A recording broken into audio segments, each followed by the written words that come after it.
श्रीमद् भगवद गीता का गोपनीय विषय बताते हुए पूज्य स्वामी रामसुख दास जी कहते हैं, भगवान के द्वारा आत्मीय भक्त अर्जुन के सामने अपने आप को प्रकट करना ही गीता का मुख्य गोपनीय विषय है।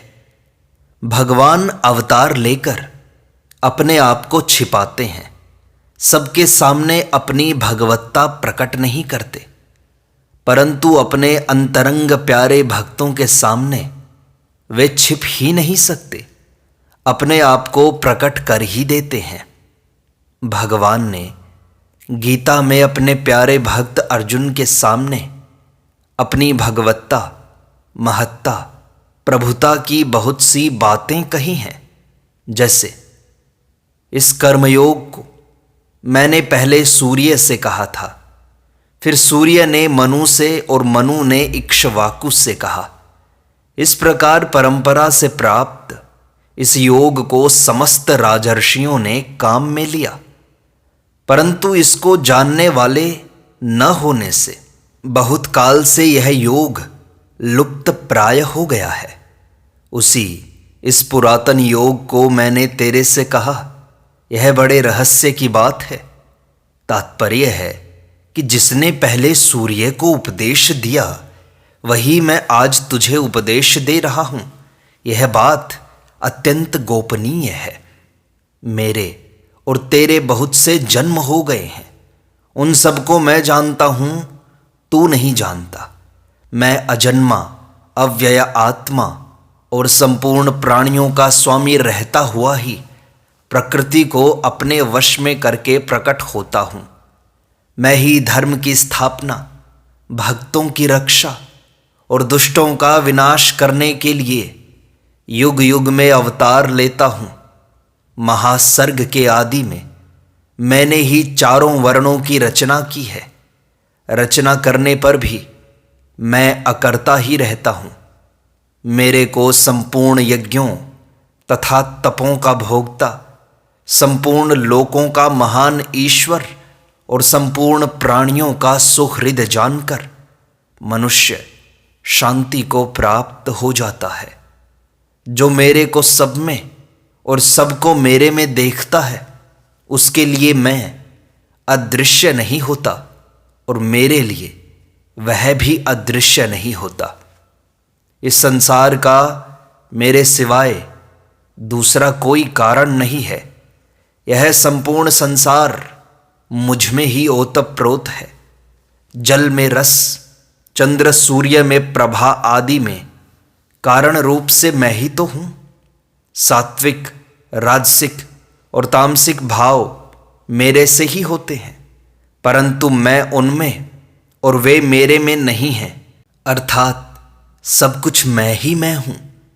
मैं संपूर्ण संसार में व्याप्त हूं और संपूर्ण प्राणी मेरे में स्थित हैं, पर मैं उन प्राणियों में नहीं हूं और वे प्राणी मेरे में नहीं हैं। यह मेरा ईश्वर संबंधी योग है। महाप्रलय में संपूर्ण संसार मेरी ही प्रकृति को प्राप्त होते हैं और महासर्ग के आदि में मैं फिर उनको रचता हूं। इस संपूर्ण जगत का माता पिता, धाता, पितामह आदि मैं ही हूं। सत असत, जड़ चेतन आदि जो कुछ है वह सब मैं ही हूं। मैं ही अनन्य भक्तों का योगक्षेम वहन करता हूं। मैं ही संपूर्ण यज्ञों का भोक्ता तथा संपूर्ण जगत का मालिक हूं। परंतु जो मेरे को तत्व से नहीं जानते, उनका पतन हो जाता है। मैं संपूर्ण प्राणियों में समान हूं। कोई भी प्राणी मेरे राग द्वेष का विषय नहीं है, परंतु जो भक्ति पूर्वक मेरा भजन करते हैं, मैं उनमें और वे मेरे में विशेषता से रहते हैं। मेरे प्रकट होने को न ही देवता जानते हैं और न ही महर्षि, क्योंकि मैं सब तरह से देवताओं और महर्षियों का भी आदि हूं। प्राणियों के बुद्धि, ज्ञान आदि भाव मुझसे ही हैं। मैं ही सबका मूल कारण हूं और मेरे से ही सब सत्ता स्फूर्ति पाते हैं। मैं ही भक्तों पर कृपा करके उनके अज्ञान जन्य अंधकार का नाश कर देता हूँ। संपूर्ण प्राणियों का बीज मैं ही हूँ। मेरे बिना कोई भी प्राणी नहीं है।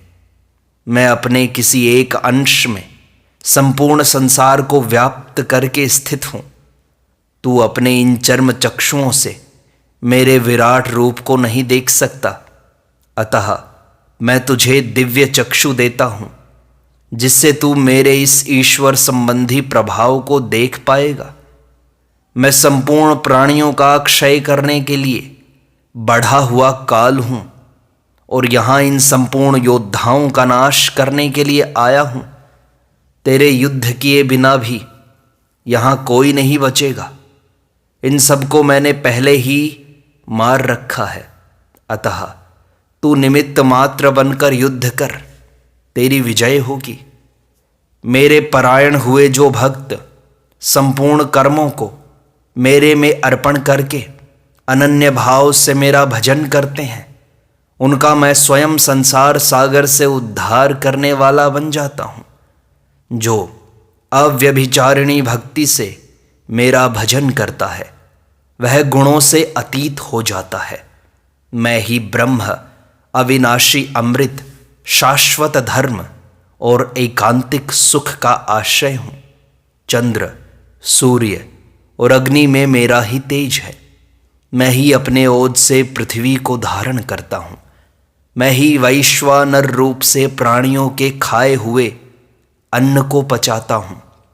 मैं सबके हृदय में रहता हूँ। संपूर्ण वेदों में जानने योग्य मैं ही हूँ। मैं अक्षर से अतीत और अक्षर से उत्तम हूँ, अतः वेद में और शास्त्र में मैं ही पुरुषोत्तम नाम से प्रसिद्ध हूँ। जो अनन्य भाव से मेरा ही भजन करता है वह सर्वविद है।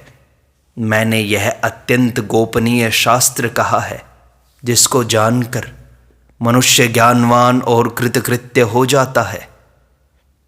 मनुष्य संपूर्ण कर्मों को सदा करता हुआ भी मेरी कृपा से अविनाशी पद को प्राप्त हो जाता है।